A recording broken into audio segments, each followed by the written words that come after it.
तुम्हारी ताकत इस दुनिया को पूरा हिला सकती है। तुम्हें बताना होगा कि तुम्हारे अंदर क्या कैपेबिलिटी है। 9th 10th 11th 12th सभी बच्चों को आज इस मुद्दे को उठाना होगा, वरना कल को तुम्हारे साथ भी ऐसा ही कुछ होगा और कोई तुम्हारा साथ नहीं देगा। मेरे सभी दोस्त, मेरे सभी चैंपियंस जो भी मुझसे पढ़ रहे हैं, you all have to come forward, support me for this. जहां बच्चे परेशान हैं। तो दोस्तों, मैं लगा रहूंगा जब तक कि ये चेंजेस नहीं हो जाते। मैं आपकी आवाज उठाता रहूंगा, आपको बस मेरा साथ देते रहना है, हम ये करके रहेंगे। सो फाइनली दोस्तों, तुम्हारी जीत हुई है, तुम्हारी आवाज सुनी गई है। जो आवाज हमने मिलकर उठाई थी वो दूर तक पहुंची, सीबीएसई के कानों पर पहुंची। वो सीबीएसई जो अभी 1-2 दिन पहले तक तो कह रहे थे ट्वीट करके कि अगर आपको लगता है कि आपकी कॉपी गलत चेक हुई है तो दे दो 700 रुपए। आज वही सेम सीबीएसई कह रही है कि नहीं, हमें हमारे बच्चों का ख्याल है, 700 रुपए नहीं, सिर्फ 100 रुपए दो और अपनी कॉपी ले लो। हमें तुम्हारा बड़ा ख्याल है और वो 100 रुपए भी हम तुम्हें वापस कर देंगे अगर तुम्हारी बात ठीक निकली। ये वही सीबीएसई कह रही है जो पहले तो ये कह रही थी कि नहीं भाई 500 रुपए चाहिए, मिनिमम 500 रुपए दो, तब जाके तो हम तुम्हें कॉपी दिखाएंगे और रिफंड वगैरह भी तुम्हें नहीं मिलेगा। आज उनके सुर बदल गए हैं क्योंकि तुम्हारी आवाज दूर तक गई है। जो आवाज हमने उठाई थी आज वो सुन ली गई है। तुम्हारे लिए एक बड़ी जीत है यार, पूरी स्टूडेंट कम्युनिटी के लिए बड़ी जीत है। क्यों? क्योंकि यार आजकल तो स्टूडेंट की सुन ही नहीं रहा है कोई, उनका तो हाल पूछ ही नहीं रहा है, बट किसी ने सुनी और ऐसी सुनी कि एक हिस्टोरिकल चेंज तुम्हारे लिए आया है कि सीबीएसई का री इवैल्यूएशन प्रोसेस बहुत आसान बनाया गया है, बहुत सस्ता बनाया गया है। अब कुछ बच्चे अभी इस पे कह रहे हैं कि सर 100 रुपए भी क्यों दें, 100 भी नहीं, ये तो फ्री होना चाहिए, ये तो फ्री होना चाहिए।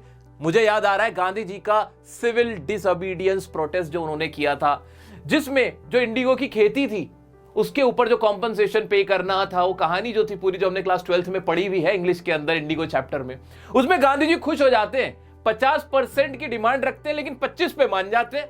उनसे पूछा जाता है कि गांधी जी आप 25% पे क्यों मान गए? तो गांधी जी का जवाब था, भाई बात यहां सिर्फ पैसे की नहीं है, यहां बात है मोरल विक्ट्री की, कि कम से कम उन्होंने माना तो कि हाँ यार गलती तो हुई है, बच्चों की आवाज को सुना तो। वैसे ही जैसे गांधी जी ने जो पेजेंट्स थे, फार्मर्स थे, भारतीय थे, उनकी आवाज उठाई थी, बिल्कुल वैसा ही तो हुआ कि सीबीएसई ने पहली बार मान लिया कि हाँ यार तुम्हारे आगे झुके हैं। अब सामने से आके तो नहीं कहेंगे, लेकिन सच तो यही है कि पहले तो मानते ही नहीं थे, अब तो माना तो उन्होंने कि हाँ यार बच्चे सही कह रहे हैं, ये इतनी भारी फीस क्यों देंगे, अगर देंगे भी और उनकी बात ठीक निकली तो उन्हें रिफंड बनता है, और ये सब उन्होंने किया है। इसके लिए मैं तुम सभी का, जितने भी लोगों ने इसको आवाज को उठाया, उनका मैं तहे दिल से शुक्रिया अदा करता हूं। I would like to thank each and every one of you. Okay, अब क्या क्या चेंजेस हुए हैं वो सुन लो। तो पहली चीज ये कि यार फ्री ना हुआ कोई बात नहीं यार, 100 रुपए और वो भी रिफंडेबल है, तो बहुत फेयर इनफ है, ठीक है, कोई दिक्कत नहीं, इतना तो बनता है। चले जाते हैं आगे बढ़ते हैं। अब किसको क्या कैसे करना है वो सारा मैं स्टेप बाय स्टेप तुम्हें मेरा बच्चा समझा देता हूं, सुन लो ध्यान से। होगा क्या अगर तुम्हें लगता है तुम्हारे अननेसेसरी मार्क्स डिडक्ट हुए हैं, तो तुम्हें करना क्या है, 19 तारीख से तुम्हारी विंडो ओपन होगी, सीबीएसई के पोर्टल पे विंडो ओपन हो जाएगी। उसका लिंक जैसे आएगा मैं तुम लोगों को टेलीग्राम ग्रुप पे, कम्युनिटी पे, इंस्टाग्राम पे, हर जगह वो लिंक शेयर कर दूंगा, ताकि तुम फौरन से उस पर क्लिक करके अपना फॉर्म भर देना। एप्लीकेशन फॉर्म भरना पड़ेगा। एप्लीकेशन किस चीज की देनी होगी तुम्हें? एप्लीकेशन देनी होगी उस सब्जेक्ट की जिसकी तुम कॉपी एक्सेस करना चाहते हो। तुम्हें अब तुम्हारी आंसर शीट हाथ में मिल जाएगी। 19 तारीख से वो एप्लीकेशन फॉर्म खुल जाएंगे, 19 से 22 तक। उसके बाद भाई तुम नहीं भर पाओगे, इस चीज का ध्यान रखना, ठीक है। तो 19 से 22 एप्लीकेशन फॉर्म आप भर देना, उसके बाद तुम्हारे हाथ में तुम्हारी कॉपी आ जाएगी। आएगी कैसे?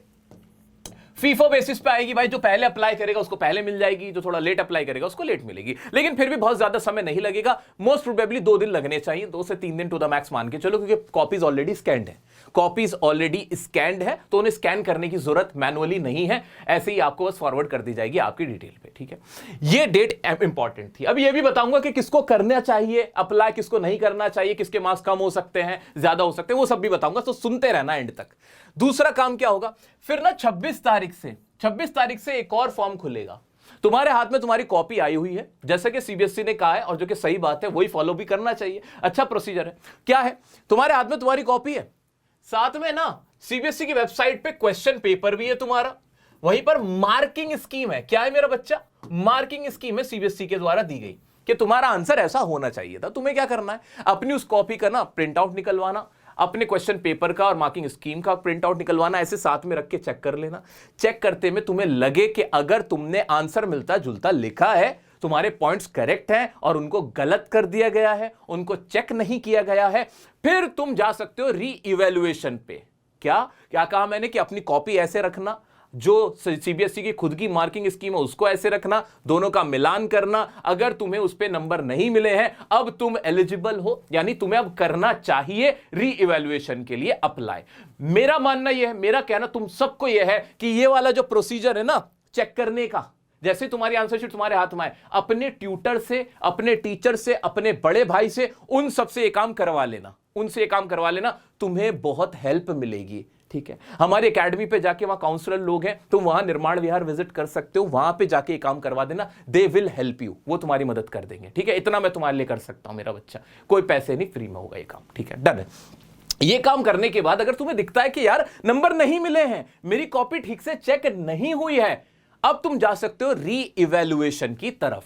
अब या तो तुम पूरी अपनी आंसर शीट चेक कराना चाहते हो या कुछ स्पेसिफिक क्वेश्चन चेक कराना चाहते हो, उसकी फीस बिल्कुल कम है, 100 रुपए और 25 रुपए पर क्वेश्चन है। 25 रुपए यार, 25 रुपए क्वेश्चन बड़ा अच्छा है। क्या अगर तुम्हें लगता है तुम्हारे 2 क्वेश्चन गलत है और उनमें अगर तुम्हारे नंबर बढ़ गए और तुम्हारे नंबर बढ़ने से तुम 75 प्लस जा सकते हो, जेई में तुम एलिजिबल हो सकते हो, या तुम्हारा 80 से 90 में जा सकते हो, या तुम कंपार्टमेंट है तुम्हारा फेल थे, तुम लोग फेल हो, लेकिन उस पर अगर नंबर मिल गए तो तुम्हारे 4-5 नंबर से तुम पास हो सकते हो, तो यहां तुम्हें बड़ी हेल्प मिल जाएगी। तो कुछ सिलेक्टेड क्वेश्चंस को रीइवैल्यूएट करा सकते हो, या फिर पूरी कॉपी कराना चाहते हो तो उसको भी करा सकते हो। मजे की बात यह है, सुनो, जिसको सुनकर तुम्हें खुशी होगी, वो खुशी क्या कि ये जो अब तुम्हारी चेकिंग होगी ना, ये मैनुअली होगी, ये मैनुअली होगी, ये बड़ी अच्छी बात है, ये मैनुअली होगी। और उसमें अब तुम्हारे नंबर बढ़े या घटे, दोनों को फाइनल माना जाएगा। इंपॉर्टेंट बात सुन लो कि अगर तुम्हारे नंबर बढ़ते हैं वो फाइनल हो जाएंगे और तुम्हारी फीस रिफंड हो जाएगी, तुम्हें पैसे वापस मिल जाएंगे। बट ध्यान से, I would like to warn you, अगर तुम्हारे नंबर घटते हैं अनफॉर्चुनेटली, तो अगर एक नंबर भी घटा तो सीबीएसई ने बोला है कि भाई एक नंबर भी हम तुम्हारा कम करेंगे और वही फाइनल होगा। अच्छा, अब इससे किसका फायदा किसका नुकसान, किसको अप्लाई करना चाहिए रीवैल्यूएशन के लिए, किसको नहीं, वो सुनो। अभी तक हमें यह चीज तो क्लियर है कि 2 स्टेप है मोटा माटी। पहले स्टेप में तो कोई नंबर घटने बढ़ने का सवाल ही पैदा नहीं है।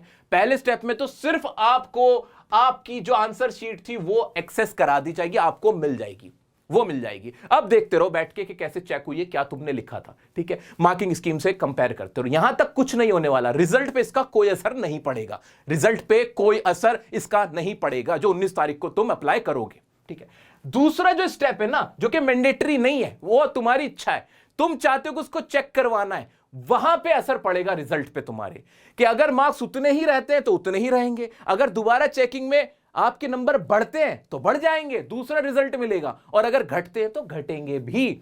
इसलिए अब मैं तुम्हें बताने जा रहा हूं किसको रीचेकिंग के लिए जाना चाहिए, सेकंड स्टेप किसके लिए होना चाहिए और किसके लिए नहीं, वो सुनो भाई। एक बात तो सुन लो, बहुत सारे बच्चे बेवजह भी कंफ्यूज हो जाते हैं कभी कभी। क्या भाई, अगर तुम जेई का एग्जाम दे रहे हो, जैसे कि एक बच्चा है मेरे पास, ये देखो ध्यान से, एक बच्चा है, ये रहा बच्चा, ये एक बच्चा है, इसका ये रिजल्ट है क्लास 12th का, जिसमें इसके नंबर कितना आ रहे हैं, फिजिक्स में 33 नंबर हैं, केमिस्ट्री में 31 आए हैं, और जी फिजिक्स में 33 है, इंग्लिश में 54 है। इसका जो रिजल्ट बना 62% बना टोटल मिला के। लेकिन इसी सेम बच्चे का जो जेई का रिजल्ट है भाई, उसमें इसकी रैंक तकरीबन बन रही है 3300, इसकी रैंक बन रही है 3300 समथिंग कुछ इसकी रैंक बन रही है, और जहां इसके मार्क्स देख सकते हो तुम, बहुत बढ़िया नंबर है, बहुत बढ़िया नंबर है इसके यहां पे। ऐसे बच्चे जिनका 75 वाला क्राइटेरिया जेई का पूरा नहीं हो रहा, उनके लिए तो भाई बहुत ज्यादा मैंडेटरी है, उनके लिए तो रिक्वायर्ड है कि वो जाएं रीइवैल्यूएशन पे, पूरे सब्जेक्ट्स के लिए चले जाएं। भाई अगर नंबर बढ़ भी गए, अगर घट भी गए तो क्या फर्क पड़ता है, फेल थोड़ी हो जाएंगे। 62 तो पहले से ही है, 10% नंबर भी घटते तो भी यार 52 पे जाएगा, लेकिन कोई नुकसान नहीं होगा। बट अगर बढ़ गए 75 तक पहुंच गए कैसे भी करके, तो फायदा है भाई, तो बहुत फायदा है, तो तो बहुत फायदा है भाई, उसकी क्वालिफिकेशन पूरी हो जाएगी। मान लो किसी के 72 थे, वो 75 तक जा सकता है। कम हो जाएंगे, डर ये है कि कम हो जाएंगे, तो कम होने से फर्क क्या पड़ता है? क्लास 12 के मार्क्स और तुम्हारे कहां मैटर करते हैं सिवाय जेई के? देखा जाए बहुत कम ऐसे कॉलेज है, अदरवाइज तो सीयूईटी है, सीयूईटी के मार्क्स मैटर करते हैं। तो मेरा बच्चा जिनको ये डर है कि सर कम हो जाएंगे तो क्या, तो अगर तुम्हारे नंबर जेई के लिए कम पड़ रहे हैं या किसी और कॉलेज के लिए कम पड़ रहे हैं,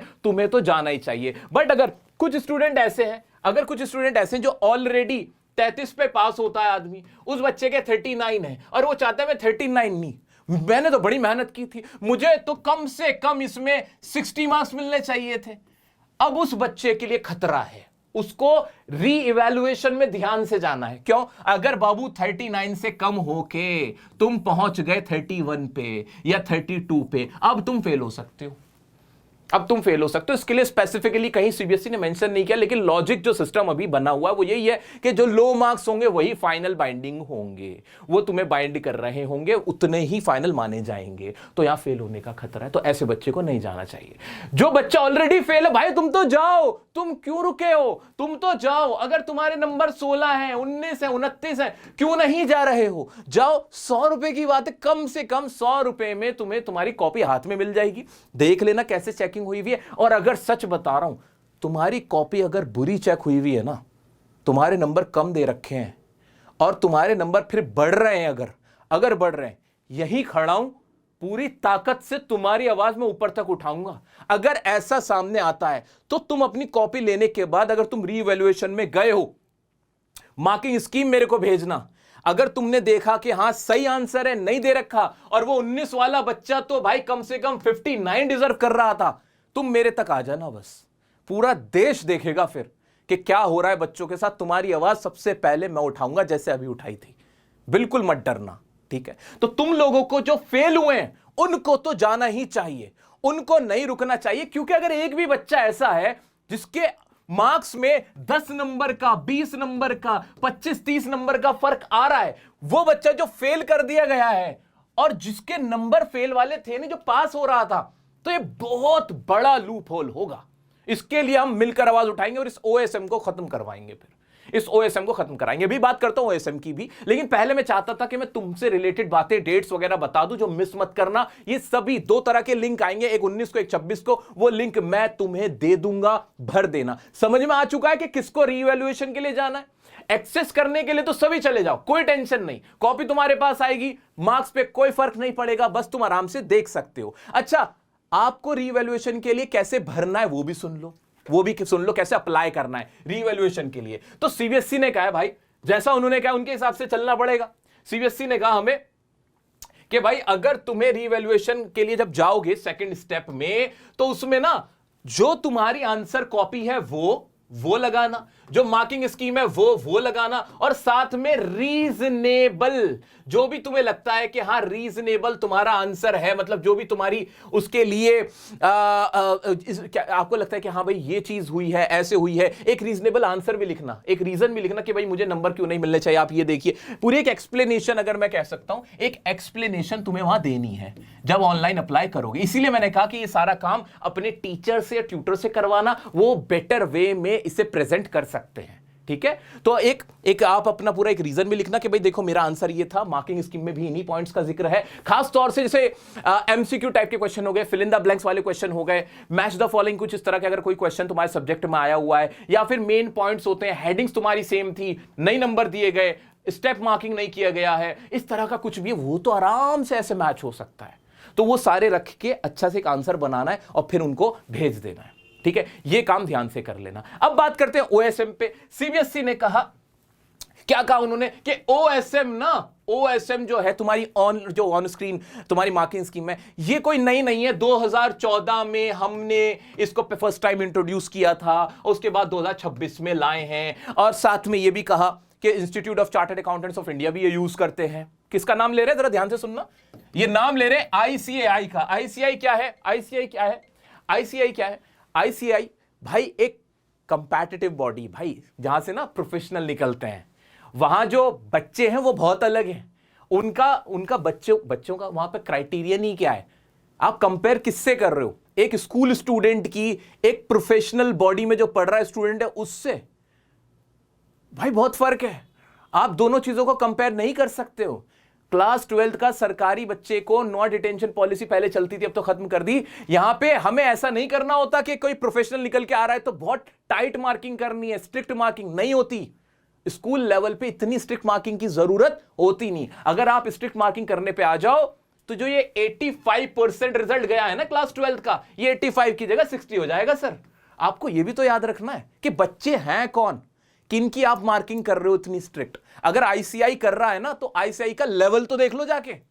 आईसीआई का जो क्राइटेरियन है पास होने का वो तो देख लो। वो तो पास ही नहीं करते, वहां तो 40% चाहिए भाई, 33 नहीं 40% चाहिए। साथ में एग्रीगेट भी चाहिए, एग्रीगेट 50% आई गेस। उनका लेवल बहुत हाई है। अगर वो कर रहे हैं तो उनका पूरा सिस्टम ही वैसा है। आप कंपेयर किससे कर रहे हो? क्या आप सरकारी स्कूल के क्लास 12th की बच्चे की कंपैरिजन किसी इंटरनेशनल ये वर्ल्ड स्कूल होते हैं या कॉन्वेंट स्कूल होते हैं उससे कर सकते हो? नहीं भाई। अगर उसके लेवल से कंपैरिजन इन दो बच्चों की करने लग जाओगे तो फिर वो बच्चा जो सरकारी वाला है वो तो पास ही नहीं हो पाएगा, बिल्कुल नहीं हो सकता। क्यों भाई? फर्क है। प्राइवेट स्कूल का स्ट्रक्चर बहुत अलग है। प्रॉब्लम यह है सीबीएसई सिर्फ लेती है एग्जाम, ठीक है? सीबीएसई ने एग्जाम ले लिया। आप ये क्यों भूल जाते हो कि आपका इंफ्रास्ट्रक्चर कैसा है? आपके स्कूल्स में टॉयलेट नहीं है, टीचर्स नहीं है, बच्चों का हाल देखो जाके। सरकारी स्कूल की मैं इसलिए बात करता हूं क्योंकि मेजॉरिटी सरकारी स्कूल की है और उसमें भी बच्चों का लेवल वाकई में बहुत कम है सर। आप पॉलिसी बनाते रहो, आप एग्जाम का तरीका बदलते रहो, आप अपना करिकुलम बदलते रहो, आप बदल क्या नहीं रहे? आप क्लास नहीं बदल रहे, आप क्लास टीचर्स नहीं बदल रहे, टीचर्स अपडेट नहीं कर रहे, वहां टीचर्स की वैकेंसी है वो पूरी नहीं हो रही है। आप हैं कहां? प्रॉब्लम यही है।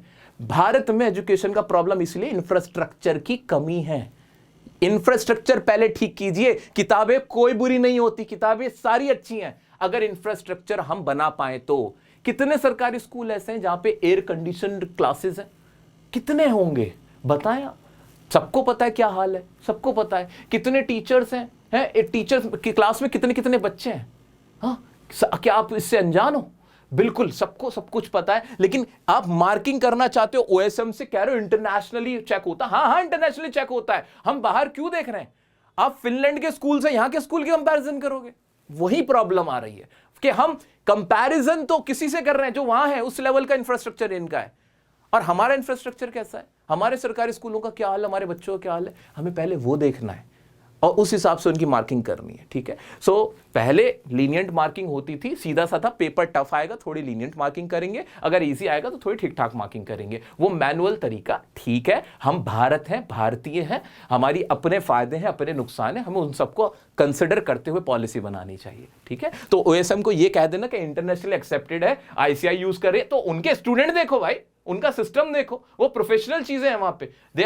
दे आर स्टैट्यूटरी बॉडी और प्रोफेशनल निकल के आते हैं वहां से। आप कल को कहने लगो आईआईटी यूज करो, तो आईआईटीएन से क्या नॉर्मल बच्चे की कंपैरिजन हो सकती है? कभी नहीं हो सकती सर, कभी नहीं हो सकती। और I am a very optimistic person, मैं पॉजिटिव चेंजेस को अप्रिशिएट करता हूं। मैं आपको सोल्यूशन भी बताता हूं हर चीज का। तो सीबीएसई और जितने भी बोर्ड्स हैं, एनटी हो गया, उन्हें हमें सुनना चाहिए। हम आपको तरीका बताते हैं और जो तरीका ठीक है। अब जो हमने कहा था कि भाई आप रिवॉल्यूशन फ्री कर दे, सही तो कहा था। अब बच्चा बोलेगा नहीं, क्यों भाई? अब उसके राइट मिला हुआ है, अब बच्चा देख लेगा अपनी कॉपी, उसको भी समझ आ जाएगा, वो भी खुश हो जाएगा, सेटिस्फाइड हो जाएगा एटलीस्ट। अगर उसने बुरा परफॉर्म किया तो वो एक्सेप्ट करेगा, और अगर अच्छा किया है तो वो आपसे सवाल करेगा।